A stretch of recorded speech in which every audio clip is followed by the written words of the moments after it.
Let the torch of freedom burn.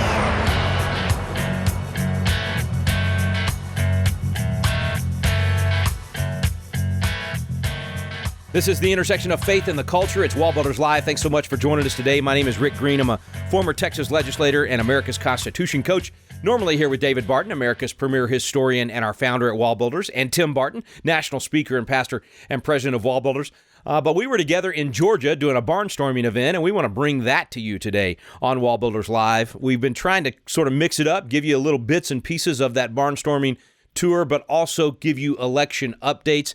Not a lot of big things have happened the last couple of days that would take up a whole program. For today, I'm just going to have us pick up right back where we left off yesterday from the Georgia barnstorming event. You're listening to WallBuilders Live, and here's the WallBuilders Live team at Georgia as we barnstorm the state. What you will discover is the history of America is not just a history of white people. It's the history of all kinds of people who opposed tyranny, who worked together with people who didn't always look like them, who didn't always act like them, who didn't always believe what they believed, but they found common ground and they worked together. The men, the women, the Christians, the Jews, all kinds of people. They worked together and they were able to achieve something absolutely incredible. And the reason this matters is because the narrative that we hear today is that America was evil, that all black people were oppressed in America. And I don't mean to downplay, because obviously there were moments, there was a lot of bad things America did, but what we hear today, in fact, over the last couple of months, there have been articles that have come out, and it seems like every week new articles come out talking about how bad America is, and America was built on slavery, and America even fought the revolution because of slavery, is what some of these articles claim. There was a U.S. senator who said that actually America invented slavery. Okay, I can just tell you as a Christian, the first book of the Bible, you learn about Joseph, right? The guy that had the dreams, the rainbow-colored coat. His brothers sold him into something, slavery. Yes, and I'm pretty sure that was before America. The second book of the Bible, Exodus. Moses leads the Israelites out of something, slavery. It's either incredibly audacious or incredibly stupid to say America invented slavery, and let's just say he didn't know the Bible. Okay, then you had to have the worst world history teacher ever. You thought America invented this? Now, I don't mean to downplay the reality of the situation of American history, but this is how stupid we are now. We are making claims that are totally illogical and are not historically accurate. If you look, for example, at this, one of the things you need to know, America was never a world leader in the global slave trade, ever. The argument today from 1619 is America was one of the biggest leaders, and they were the biggest, kind of perpetuators of this, and all the bad things America did. That's just not true at all. There's a group of professors who went and they documented from the African slave trade, or the North Atlantic slave trade, this went on for roughly 400 years, and in this 400 years, there were 12.7 million slaves taken out of Africa. Now, that's awful, it's terrible, it shouldn't have happened, sure. I agree with all that, absolutely. In the midst of this, they've documented where did those slaves actually go that left Africa, and they've been able to identify the ships that were involved, the nations that were involved, and where those slaves were delivered throughout the world. And what I'm going to show you is not even historically disputed. It's just not known very well in most American populace. When you look at where those slaves went, what they've discovered is that 43% went to Portugal and Brazil, 24% went to Great Britain, 15% went to Spain, 11% went to France, 5% went to the Dutch, 2.5% went to the United States, and 1% went to Denmark. What does that mean? What we can know is America did participate in something that was very, very bad. But if you're going to say the stupid claim that America was a leader in the global slave trade, you're going to have to show some evidence. And in all of the research I've done and all the history books I've ever read, I've never seen anybody talk about Portugal or Brazil in the North Atlantic slave trade. That's interesting, because the worst people involved in this, at least by statistical numbers, by the amount of slaves they received, it was not America. And here's what you also need to know, is that in this era in world history, every single nation in the world was participating in slavery. Every nation. So America is not the one doing the bad thing. America is participating like every other nation is. And I'm not, by the way, I'm not defending what America did. It's okay to say that America messed up and made some mistakes, because one of the things that we also can point out in the midst of America having some wrongs or evils or sins in her past is America also was one of the very first nations to correct those sins in the history of the world, because America was the first nation in the history of the world to actually sign a law banning the slave trade. We signed it in March 2nd, 1807. Some people are like, well, England ended slavery first. England signed their law March 25th, 1807. We signed our law 3 weeks earlier. So we were the very first nation in the history of the world to ban the slave trade. America was the fourth nation in the history of the world to end slavery. At that time, and we did it in 1865. England ended slavery in 1833, then Denmark, then France, then America. America did it in 1865, the 13th Amendment. But what is significant is there were 128 nations of the world at that time. America was fourth out of 128 nations, which means we still were leading the way before anybody else was doing this. And we actually paid a higher price in ending slavery in America than anybody else. But even if we talk about big picture, right? If you look at the world today. Hey, Tim, I got to stop you, man. Hang on. They do this on radio all the time. These guys drop these truth bombs of stuff that you've never heard before. It happens to be on radio every day, and I'm going, wait, back up. Hang on. Nobody taught me that. You just reversed the narrative, because everything we've been told all year long is America invented slavery. America was the worst with slavery. Two facts that you just had. Did you back up? Yeah, okay, look. First nation to end the slave trade, and fourth nation to abolish slavery completely. Why are we thinking we're the worst when we were actually one of the ones leading the way to change this? This is what is crazy. When people don't know history, or more specifically, when people don't know the truth, it's easier to believe a lie. And most of us have never learned the truth. We haven't studied the truth, and so we don't even know we're being lied to. We have no idea we're being lied to, but this is what's happening, and this is where, if you look at the world today, okay, at the United Nations this year, there were 193 member nations. Of those 193 member nations, 94 of those nations still have not passed laws banning slavery in those nations. Slavery still exists today in the world, right? Human trafficking, sex trafficking, literal slavery still exists today. And it's estimated there's more than 40 million people that are legally enslaved in those nations today. In Africa, there's 9.2 million slaves. In China, there's more than 1 million slaves. We can go around the world. Slavery is still a way of life in many nations, as evil as that is. In the midst of all of this, there is a global slave index, and that's what this picture is showing, where slavery is the worst, but they also identify the nations doing the most to oppose slavery. And you might not see it very well because it's a really small image, but the number one nation opposing slavery is the Netherlands. The number two nation in the world opposing slavery is the United States of America. Even today, America does more to oppose slavery than almost anywhere else in the world, and here's why this matters, because when you look at context, one of the things that you can know is that in America, we started legal opposition to slavery before any other nation in the world. In America, we paid a higher price ending slavery than any other nation in the world, because slavery was ended at the end of the Civil War. More than 600,000 lives were lost. And at the end of this, slavery was ended in America. And America also is a nation that does more to oppose slavery than virtually any other nation in the world today. What does that mean? America has one of the best records of being anti-slavery of any nation in the world. And I will go one even further, that the 1619 Project has not done a good job highlighting. If we look at America, I would argue we would not have America without the contribution of black patriots. Whether we talk about the American Revolution or the War of 1812, the Civil War, this is one of the things we have lost, the fact that America was not merely a white nation among other white nations. America has always been a diverse nation. There's always been diverse patriots, people that fought for freedom. And I could go through dozens, if not hundreds, of black patriots that most of us have never heard of.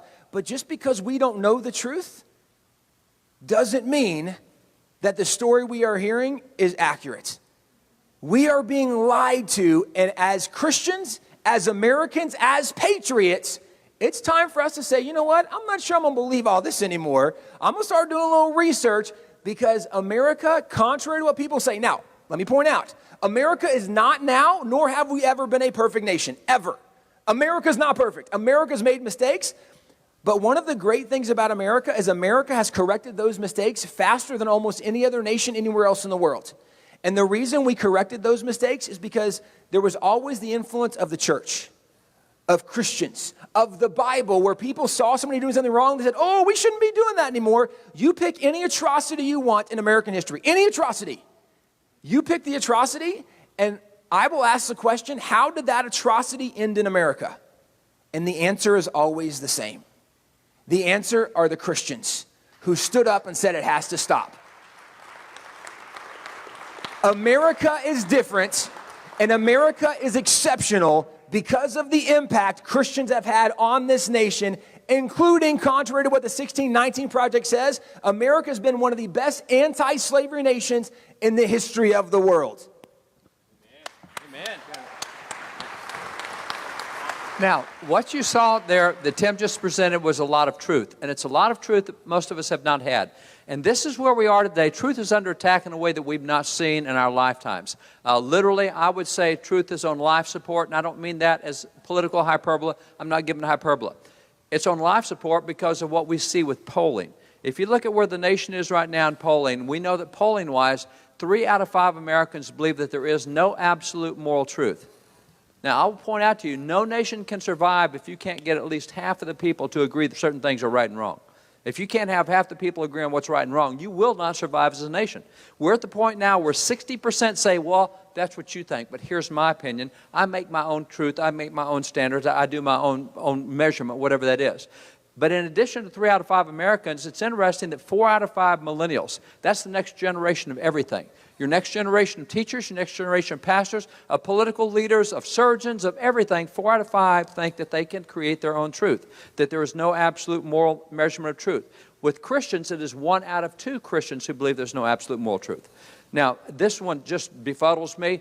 I think about the 10 Commandments. The 10 Commandments are a standard of absolute moral truth. But apparently, for half of Christians, the 10 Commandments are actually the 10 suggestions. Well, that's what he says, but I'm not sure I agree with that. And so what happens, we're at a point now where that even with Christians, we're not sure what truth is anymore. And so the problem is that objective truth no longer matters today, and we see that in a lot of areas. We see it, for example, in areas of gender. 10 years ago, we all knew there was 2 genders. We're not sure how many genders there are today. 3 years ago, they stopped counting when it hit 90. There's hundreds today because you define your own gender.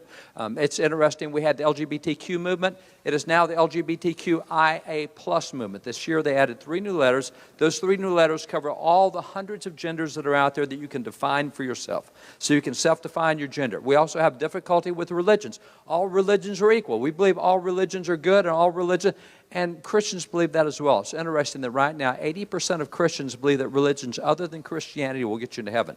Now that's an amazing standard because if you know what the Bible says, there's only one way to get to heaven. That's through Jesus Christ. If you can get there any other way, Jesus' life was wasted. He didn't need to come. He didn't need to die. I mean, there's no reason for him to die if you can get there through any other way. 42% of Christians believe that a belief in atheism will get you to heaven. And again, this is amazing to me. You don't believe in God, but you think you're going to spend eternity with him? You know, how does that work? An atheist in heaven? And 56% of Christians believe that a belief in no religion at all will get you to heaven. See, this is why Christianity is on its way down fast in the United States. Over the last 20 years, we've dropped 20 points in the percentage of Americans who profess Christianity. It was 85% in the last 20 years. It's dropped 20%. We're down to 65% now. The fastest growing form of religion in America is non-religion and anti-religion. That's growing faster than anything else because no religion matters. They're all equal. They're all the same. We have the same difficulty when we get into things like government. This is why there is such acceptance now of pushing a Marxist kind of thing. Marxists, well, that sounds good. I mean, it's worked for other nations. No, it's never worked for other nations, but we don't know history anymore, but it sounds like it'll work for us. I like the ideas, and if I like it, it's going to work. We have the same difficulty with education. We keep changing standards in education. Morals, we've already talked about people don't believe there's absolute moral truth. You get into things like history. If we don't like it, we'll just cancel it. We're not going to have that anymore. Doesn't matter whether it happened or not. I just disagree with it, so we're canceling it. We have the same when you get to science. How can you look at so many scientific studies and everybody sees the same study and we come out with 2 opposite opinions on the same study? It's because it's our opinion. We don't care what truth is anymore. We have the difficulty when we look at economics. We've seen polling that says right now 75% of college students support socialism. 69% of millennials support socialism, and 42% of all Americans support socialism. We have 5,800 years of recorded history. Socialism has never worked once in any culture, in any nation, in any century ever. That's all right. It'll work for us because we really like it. No, it won't work for you. Hey, friends, quick break. We're going to dive right back in. Just a little break here. We'll jump right back into that Georgia barnstorming event. So stay with us. You're listening to WallBuilders Live.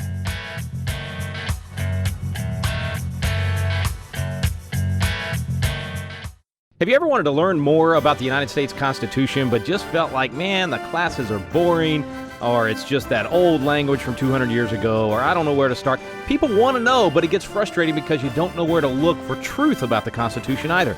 Well, we've got a special program for you available now called Constitution Alive with David Barton and Rick Greene, and it's actually a teaching done on the Constitution at Independence Hall in the very room where the Constitution was framed.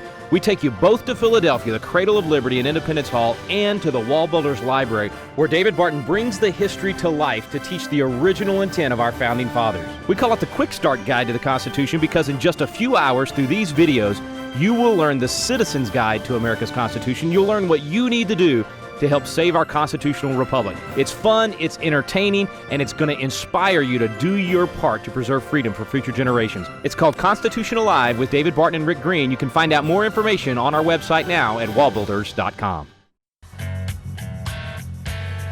Welcome back to WallBuilders Live. Today we're sharing with you that Georgia barnstorming event where we had a lot of great speakers with us and an opportunity to talk about what true biblical citizenship is. How do we as Christians, how do we do that duty of being salt and light? How do we actually do our duty as Christians? What does the Bible tell us about being citizens? And then how do we do our duty as citizens under our particular government and our Constitution?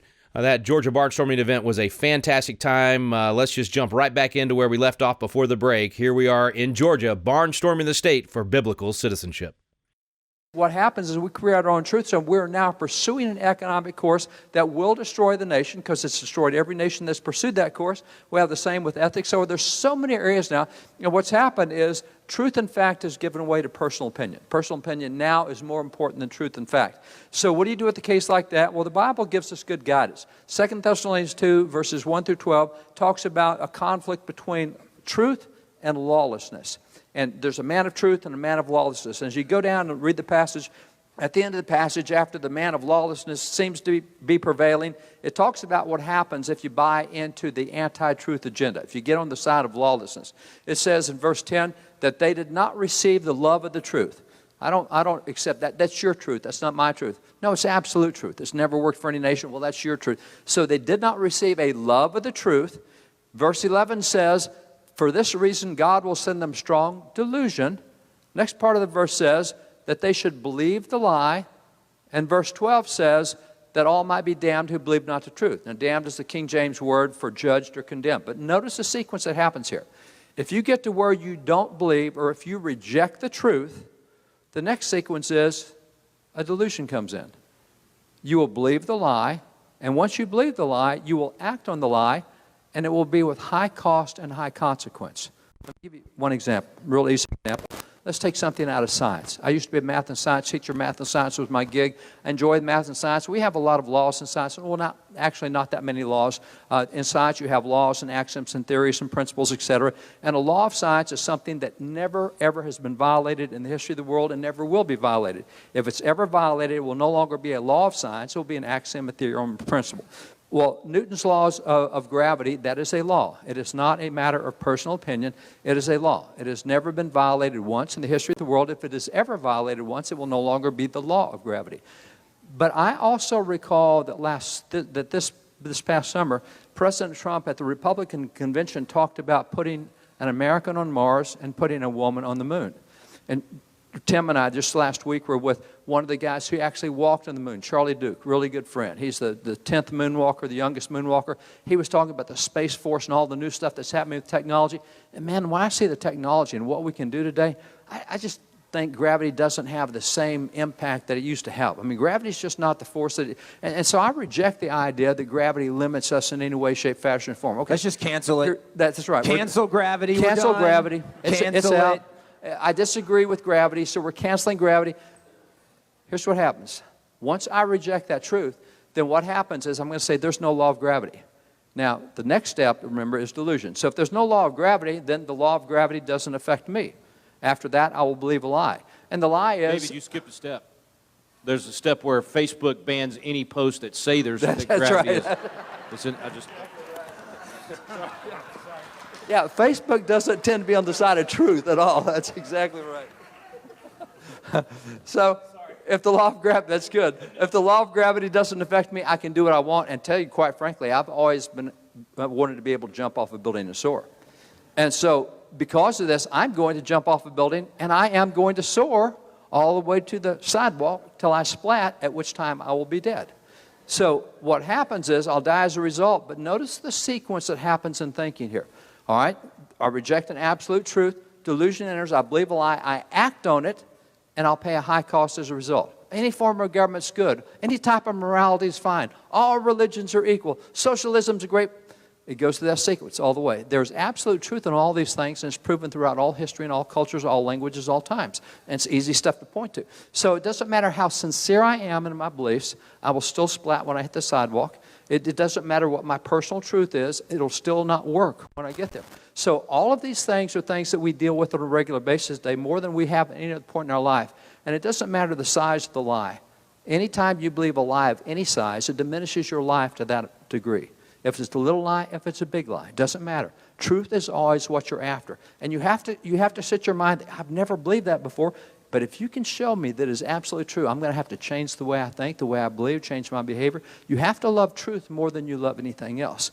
And as people of God, we ought to be truth lovers because we know exactly where truth comes from. We're given lots of guidance on truth, a love of the truth. We know where it comes from. For example, as Christians, we're told in John 17:17, Jesus says, sanctify them by the truth. Your word is truth. So God's word is the source of absolute truth. And as we talked about earlier, it gives you absolute truth on economics, on immigration, on military, on education, whatever. God laid out laws that used by any country in any age. They've always worked. So that's one place. It's His word. The other thing Jesus tells us, John 14:6, I am the way, the truth, and the life. Nobody comes to the Father but by me. So the person of Jesus is absolute truth. So if we can get in God's word and if we can get with the person of Jesus, we're going to find more truth. But see, this is the problem we have as Christians today, is we're not doing a very good job of that. Right now, only 9% of Christians read the Bible on a daily basis.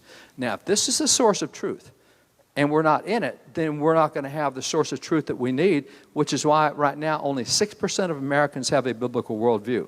Knowing that the Bible addresses every issue out there, only 1 out of 16 Americans today sees an issue the same way God sees the issue. And by the way, America is the one who broke out of socialism before any other major nation at all. We did this back in the 1600s, and we did it on the basis of 5 Bible verses. 2 Thessalonians 3:10, 1 Timothy 5:8, Matthew 25, Luke 19, Matthew 20. Do we know those verses today? Do we know what the Word of God says about a progressive income tax versus a capitation tax? What does the Word of God say about a capital gains tax? What does it say about estate taxes? Those are all in the Scriptures. But see, if we don't get in the Scriptures, we don't even know good economics. But we used to, and that's why we have to get into all these areas. So this is where we get the supremacy of personal opinion. So kind of wrapping this down, I'll tell you what we need is a love of truth. But today, Americans are facing something we've never had to face in any previous generation. Today, you're going to have to go find the truth because you're not going to be able to find it. We've always trusted our teachers to give it to us. We've trusted the media that they would. You can't do any of that anymore. All the institutions you can no longer trust. Which institution is talking? See, every single state in the United States now is using the 1619 curriculum in some of the schools somewhere in the state. It's a voluntary curriculum. States are adopting that. All 50 states have schools using it. A lot of kids are not getting any concept of black history the way it actually occurred in America. And they're not going to get it from their schools. They're going to have to go find it somewhere, which now means we're going to put a lot of hard work into stuff. I'll give you an example. Tim and I just wrote a book a few weeks ago called The American Story, The Beginnings. So we're working on the sequel now, which is the story continues. So it goes from the Civil War through the space stuff. So as we were getting into that, I was into Hollywood and looking at Hollywood, how patriotic it used to be. As Tim said, so many want to leave Hollywood today. See, we had back in the 40s, 50s, and 60s, we had 24 Academy Award winners that were military veterans who had fought in the war, who had been part of the war efforts. That's a lot of veterans and a lot of guys in Hollywood. They were pro-America, they were pro-military, all sorts of good stuff. And some of the great producers like Cecil B. DeMille, nominated for 12 different Academy Awards, 12 different movies, produced 81 different movies. He was a strong Christian. So I wanted to write, I knew so much stuff about Cecil B. DeMille. So I went online, my search service, I just typed in Cecil B. DeMille, Christian. Nothing came up. Well, I was also looking for John Clum. See, John Clum is a Christian guy who got involved in the Indian rights movement because Indians were being so mistreated. He's actually the guy that captured Geronimo. Geronimo surrendered to him, a Christian Indian agent, in 1872. Unbelievable stuff that he did as a Christian. So I wanted to make sure we covered guys like that who fought oppression. So John Clum, I typed in John Clum, Christian. Nothing came up. I was using Bing as my search engine. So I said, let me try something different. So I just picked DuckDuckGo. I went to DuckDuckGo, typed in the same term, Cecil B. DeMille, Christian, dozens of listings. I went over to John Clum, Christian, dozens of listings. See, I can't even trust my search services anymore. We're going to have to work harder than we've ever worked to find truth because there's so many things trying to stop us from knowing what truth is. All right, friends, we are out of time for today. That was the Georgia Barnstorming event we've been bringing to you here in bits and pieces on WallBuilders Live. We'll have more of that for you next week. And we have a Constitution Coach program where we encourage people to host Constitution classes in their homes, at their church, in Sunday school classes, at the local library. I mean, wherever you can get people together, perhaps even online through Zoom. That's how a lot of people are doing classes. We've got thousands of these going on around the country, and you can be the catalyst for a restoration of biblical values and constitutional principles. Join us at constitutioncoach.com. You can dial into our Monday night class that we hold nationally with thousands of people and just observe and ask questions if you like. Or you can start your own class right now. You don't have to know anything about the Constitution or the law or history. You just get people in the room and hit play, and you can learn with your friends and family. It's a great way to help restore these things and also just to have good fellowship. Check it out at constitutioncoach.com. And then last thing before we run out of time, wallbuilderslive.com. That's the place to make a contribution and to help us continue to speak truth and be salt and light. wallbuilderslive.com. We sure appreciate you listening today to WallBuilders Live.